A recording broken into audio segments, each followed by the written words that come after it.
以色列总理贝内特周日与美国总统拜登通话，拜登将于未来数月内访问以色列。然而，作为美国在中东重要盟友，以色列近期在对待俄罗斯上与美国态度迥异。无独有偶，俄乌冲突以来，沙特一直对软硬皆施的拜登政府爱答不理，打电话不接，拒绝石油增产，力挺俄罗斯能源合作。近日，美国媒体还报道，沙特正在推进对华石油销售的人民币结算。分析认为，伴随美国的战略收缩，中东国家的战略自主性也越来越强，中东地区正面临新一轮政治格局调整。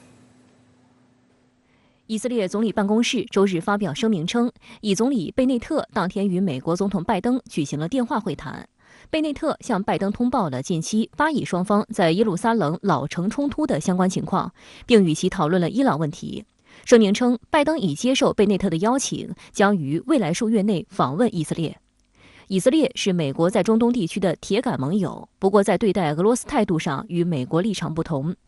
以色列驻俄罗斯大使兹维上周表示，如果俄罗斯总统普京与乌克兰总统泽连斯基有可能会晤，以色列愿在耶路撒冷主办这两国总统之间的会晤，并称这是极大的荣幸。目前，俄乌谈判已进行第5轮，最近一次是于3月底在土耳其伊斯坦布尔进行。自俄乌冲突爆发以来，以色列总理贝内特一直与普京保持频繁定期的沟通，还曾飞往莫斯科讨论俄乌局势。英国《卫报》曾撰文分析称，以色列有同俄罗斯站在一起的动机，这一点体现在针对伊朗方面。如果能够说服俄罗斯不同意重启伊核协议，那将是以色列这个长期反对该协议的国家的一次外交胜利。以色列呢，实际上一直是美国在中东最重要的一个盟友，但是美国和以色列的关系，由于伊核协议的问题，以及美国在整个地区上它的对于盟友的安全承诺的这样的一种不负责任的一种表现上来讲，实际上美国和以色列的关系在近几年中确实受到了很大的影响。那么也正是因为如此，美国政府需要尽快的来去把它和中东盟友的这个关系来进行一种弥合。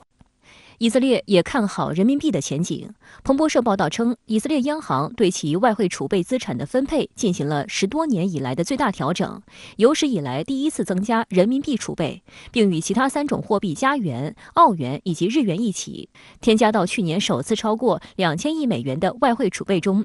华尔街银行分析师在3月份的一次报告中表示，以色列做出了一些关键的多元化转变，仅在2月份就增加了超过10亿美元的人民币外汇储备。伴随着美国的战略收缩，中东国家的战略自主性也越来越强。事实上，自俄乌冲突升级以来，沙特阿拉伯对美国的态度一直是爱答不理。上个月，沙特王储被媒体爆出曾拒绝接听美国总统拜登的电话，并谴责美国对也门胡塞武装袭击沙特的反应不足。沙特能源部长3月曾公开拒绝美国政治化能源生产的要求。俄罗斯与沙特两国领导人在3月3日、4月16日举行了2次通话，高度评价双方能源合作。纽约时报还报道称，沙特王储不久前推翻了投资基金顾问的反对意见，允许旗下的沙特公共投资基金在特朗普女婿库什纳新成立的私募股权公司中投资了20亿美元。卫报分析称，这笔交易似乎是沙特对库什纳在白宫期间对沙特善待的回应。沙特王储在库什纳的帮助下获得了特朗普政府的支持，库什纳也是沙特王储在记者卡舒吉事件中的最坚定的拥护者。